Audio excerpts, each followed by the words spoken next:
You think that you are here to accomplish many glamorous and important things, but that is just your ego calling out for recognition.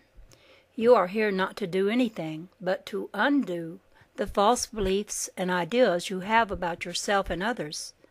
No one else can do this for you. You accepted these ideas, and you must be the one to reject them. There is nothing glamorous about rejecting falsehood. Indeed, it is a very earthly and sober process.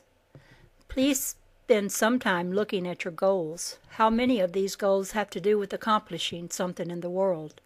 You will see that many of them do. Don't be ashamed.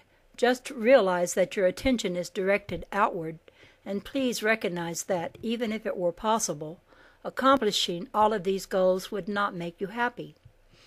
Happiness happens only in the present moment.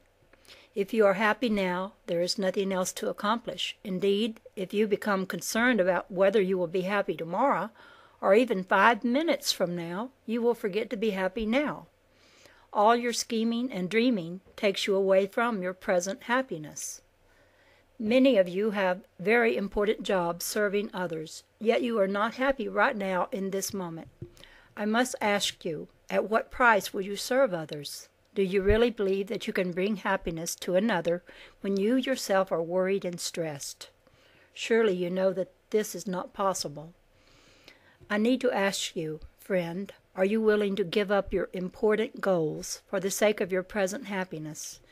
Do you have the courage to claim the present moment without knowing where it will lead? All of the chaos and confusion in your mind and your experience can be transcended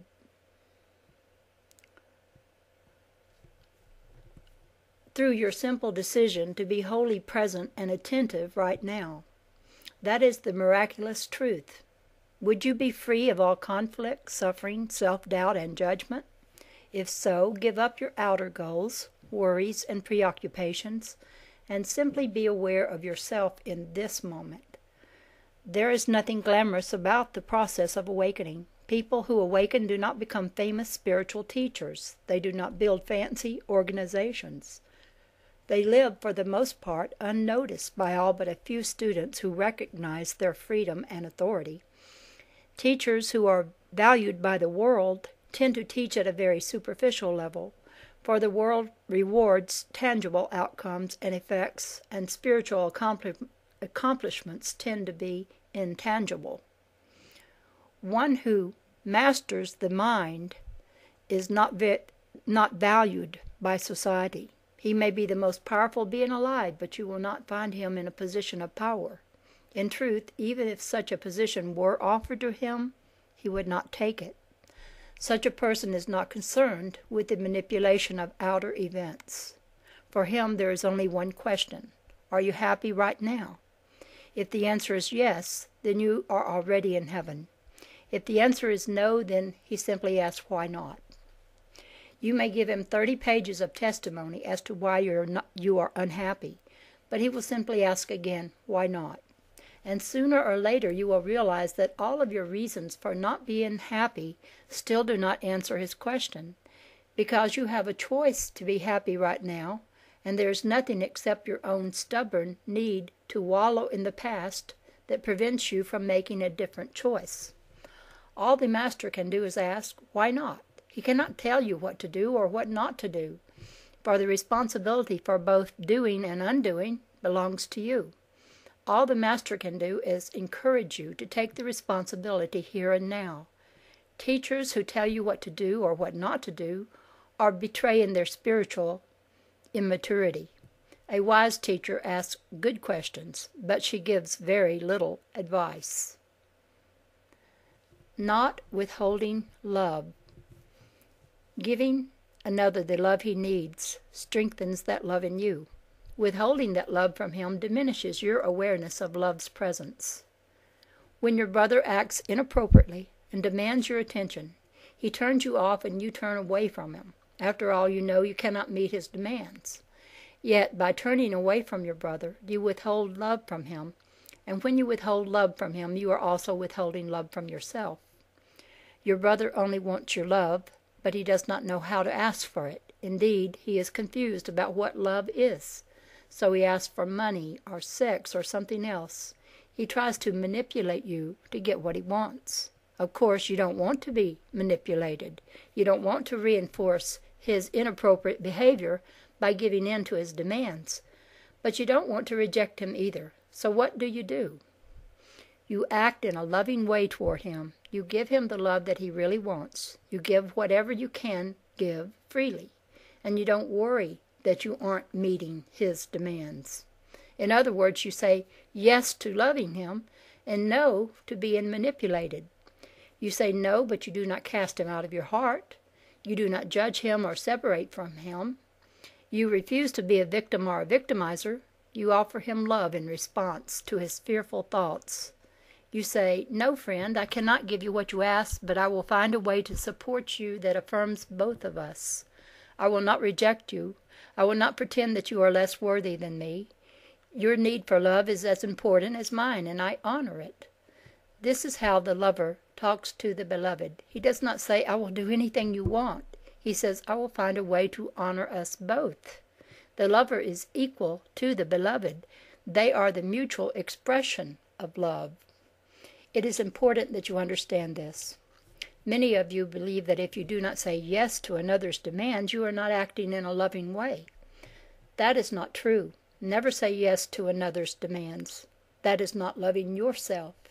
Please be gentle with yourself. Do not place another's needs before your own. Love has nothing to do with sacrifice.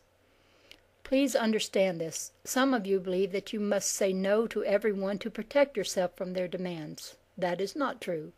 By saying no to everyone, you just hold on to your fear of intimacy. Distancing others physically or psychologically is a fear tactic. It has nothing to do with love. Please see how you reject others to try to keep yourself, and how you reject yourself in order to keep others, Both gestures are a denial of authenticity and intimacy. Only the authentic person, one who honors his own truth, is capable of intimacy with another. Only the compassionate person, one who honors the other person's truth, is capable of being himself fully. You cannot receive if you do not give who you are away, and you cannot give if you do not receive others as they are. Do not capitulate to each other's demands. Refuse to be manipulated. Say no when you feel trespassed upon, and then forgive the trespass. Do not hold on to the no. Do not let the no to the person's behavior become a no to their call for love and support. Forgive the trespass and be willing again to love and support. Practice this and stay in the moment. Let your no to a manipulation become a yes to love and support. You let your yes to love and support become a no to manipulation. Honor yourself and others equally. Do not attack or you will be the victim. Do not defend or you will be the one who attacks. Let love replace all your grievances. If you feel attacked, say not to the attack, but do not attack. No, wait a minute. If you feel attacked, say no to the attack, but do not attack back. If you attacked others, realize it and make amends. Do not carry your guilt into the next attack. Correct the problem in the moment. The more you give love, the more love you will attract. That is because you stay in the vibration of love by loving. You stay in the vibration of abundance by giving.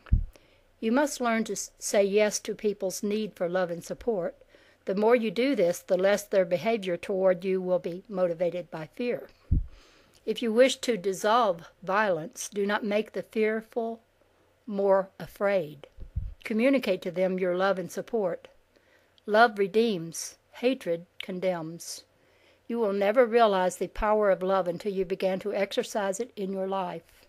Do not cast your enemies out of your heart, but learn to accept them there, and they will cease to be your enemies. All anybody wants is to be loved and accepted as she is. Give her that, and she will not be afraid. Give her that, and she will have no need to attack you. It is time you understood that what you withhold from your sister, you withhold from yourself, for she is not separate from you, and only in recognizing her worthiness is